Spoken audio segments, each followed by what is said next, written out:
So Vic's finishing finals, so I'm honored and excited to accept this award on behalf of my brother. I'd like to thank everyone and anyone that helped Vic along in his amazing journey, to all the clubs, coaches, fans, wrestlers, family, everyone that was supportive for him.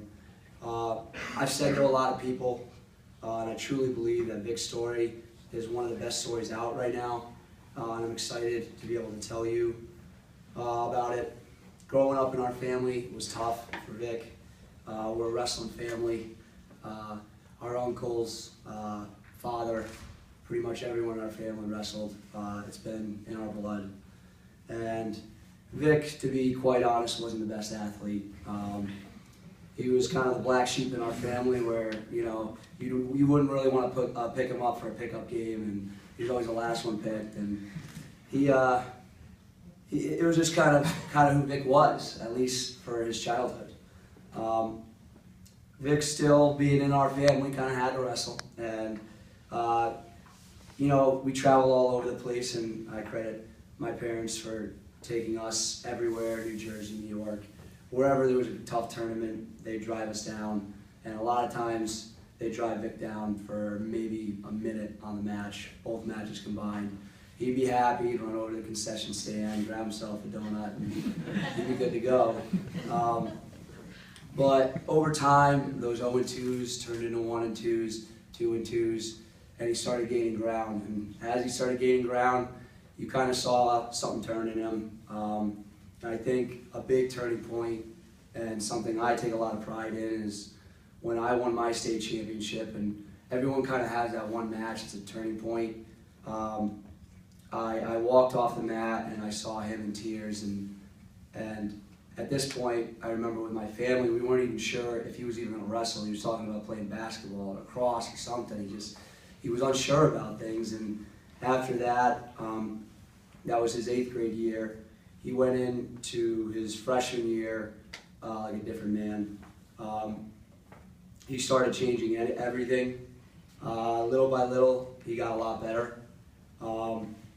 His diet changed. He'd be the first one to tell you no cheat meals. He's a very strong believer in every little thing counts. And then his lifting started changing as well. He was 135 pounds as a freshman. A tribute to my father, taking us to the gym pretty much after every single practice, and every Wednesday night duel we'd be at the YMCA with him, and he'd be putting us through a lift. And by his senior year, he went from 135 to 189 pounds. His practice mentality changed. Vic didn't want to just be a good wrestler and win out on the mat. He wanted to win everything that he could possible. Every sprint that he had with a teammate, pretty much everything that was competition, Vic had to win. And every day he made it a goal to get better. Usually for guys that are at that top Division I level, and you hear guys like Vic that take 3rd in the country, you usually see their background as being a 4-time state champ and had 2 losses in high school. And Vic's a great story because he wasn't that kid. He was a 1-time New England champ, and he actually only won Division III states once. But he kept pushing, kept improving, and it was amazing to see the strides he took his senior year. Entering college was when he was entering college was when I was ending my career at Indiana after 5 years there.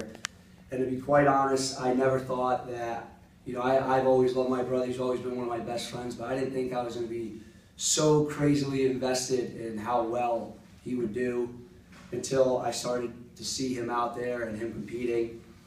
And then, night after night, and to be honest, I attribute him into why I got coaching, because his freshman year, night after night, I find myself watching 184-pounders all over the country, trying to just study up on guys and get any little edge, just hoping that one day he'd call me and say, hey, you know what this kid does? And I'd be there to help him out.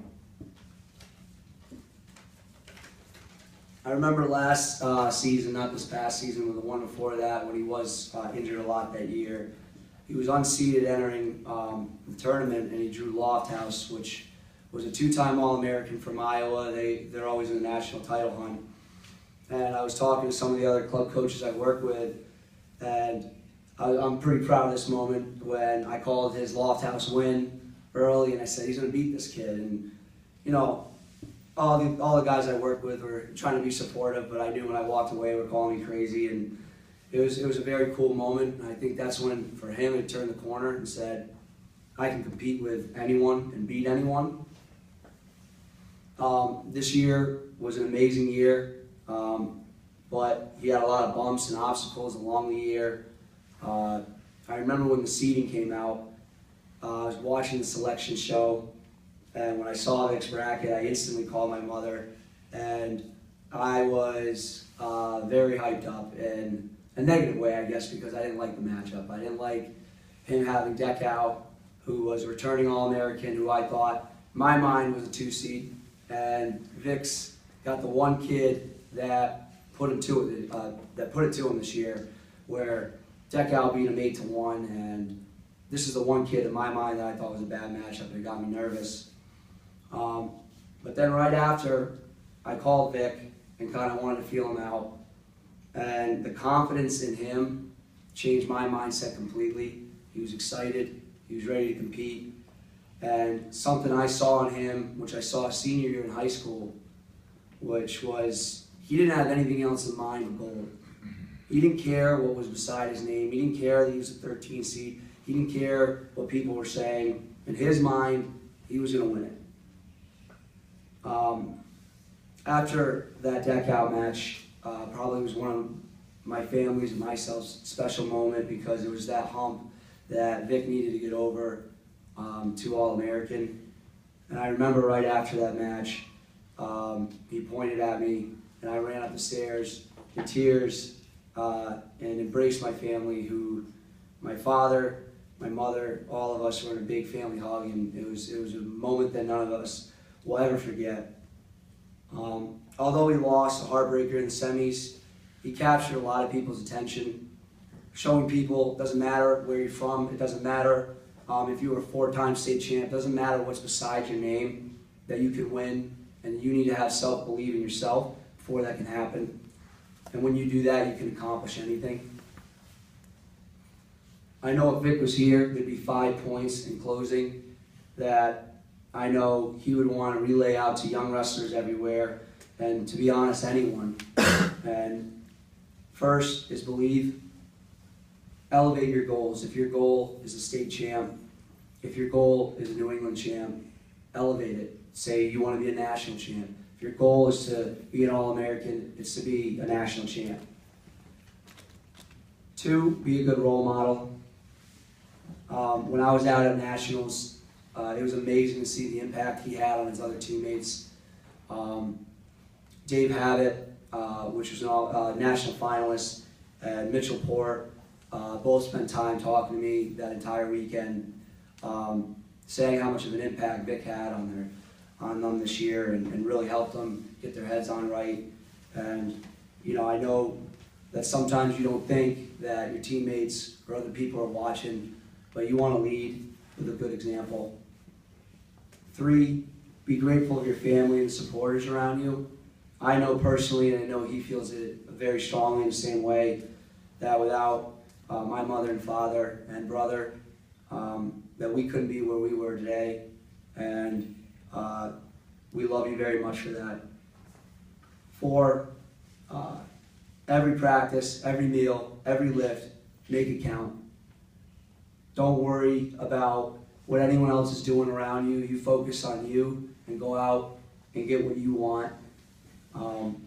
Every practice, try to get better. Every single lift as hard as you can. Every meal, put down anything that you think is just going to be a one-time. It's a burger here, it's there, it's no big deal.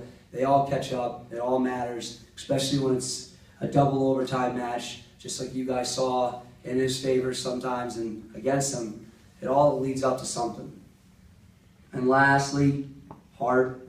Everyone knows in this room how much you need to be a good wrestler. When it comes down to overtime and those last second matches, it's the reason why it's the sport that I love and my family loves and Vic loves so much. It's probably the only sport in the world that when it comes down and you're that close with your competitor, it's who wants it more, who will go out and get it, who has the bigger heart. So I thank you, and I know Vic thanks everyone for recognizing him, and I have full confidence that Vic will be bringing home a national title in 2016. Go Massachusetts Wrestling.